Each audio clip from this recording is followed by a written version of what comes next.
Jelang Pilkada serentak 15 Februari 2017, tensi politik di Aceh mulai memanas. Sejumlah aksi teror dan juga gangguan keamanan mewarnai pesta demokrasi 5 tahunan di Aceh pasca perjanjian damai di Helsinki. Jajaran Polda Aceh pun menyiapkan mekanisme pengamanan untuk menekan aksi teror dan juga gangguan keamanan yang meresahkan masyarakat. Geliat kemeriahan pesta demokrasi 5 tahunan di Aceh sudah terasa. Berbagai baliho dan spanduk pasangan calon terpasang di sudut jalan dan persimpangan.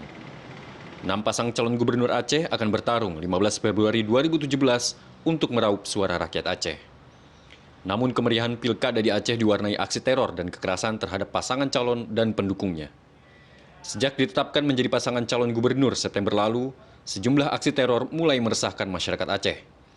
Penembakan rumah calon hingga pelemparan granat terjadi di Aceh selama rentang masa kampanye. Kalau potensi gangguan keamanan, kalau kita mengacu kepada Pilkada 2012, terlihat bahwasanya kasus-kasus yang bersifat intimidasi kemungkinan masih ada untuk Pilkada 2017. Ataupun juga nanti kasus-kasus kekerasan bersenjata juga mungkin ada.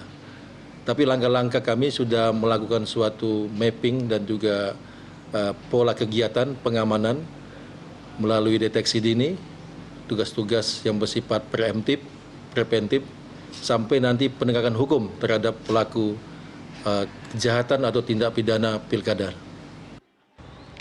Sejak Mei hingga November 2016, tercatat ada 19 kasus kekerasan dan intimidasi terkait pilkada yang terjadi di Aceh.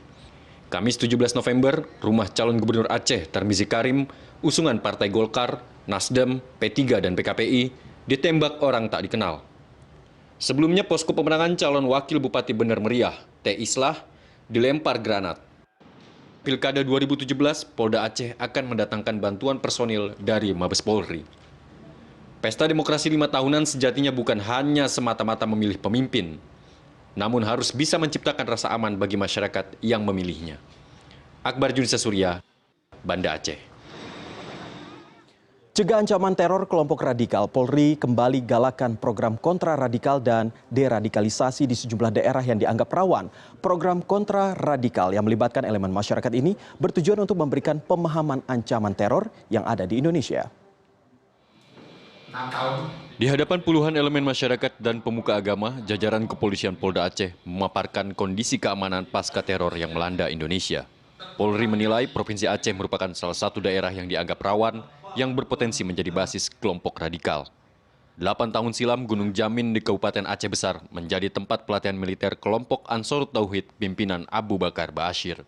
Dan ini yang sekarang menjadi suatu tugas kita adalah mendeteksi dan juga memonitoring dan mapping terhadap mereka-mereka mantan narapidana yang sudah selesai, yang kita ketahui jumlahnya sekitar 15 orang. Dan ini memang sudah selesai, mereka ini berada di Banda Aceh, mereka juga berada di Aceh Besar, di Biren, di Aceh Utara, dan satu lagi ini berada di Jawa Timur.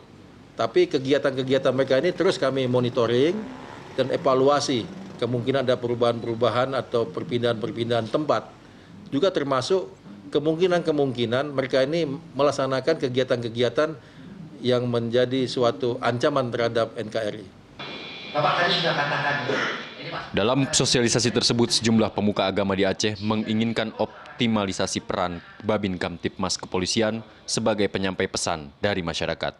Jadi kami mohon, mungkin ada daerah-daerah yang informasinya terlambat. Bisa saja mungkin aktivitas Babin. Jadi tolong mungkin ada daerah-daerah Babin itu betul-betul menyentuh dengan desa-desa, yaitu dengan masyarakat setempat. Langkah cepat dan tepat Polri dalam menangani ancaman kelompok radikal di Indonesia harus segera dilakukan, terutama di daerah yang dianggap rawan seperti Aceh. Apalagi tensi politik di Aceh mulai panas jelang Pilkada serentak 15 Februari 2017. Sejumlah aksi teror dan kekerasan mulai meresahkan masyarakat Aceh. Akbar Junisa Surya, Banda Aceh.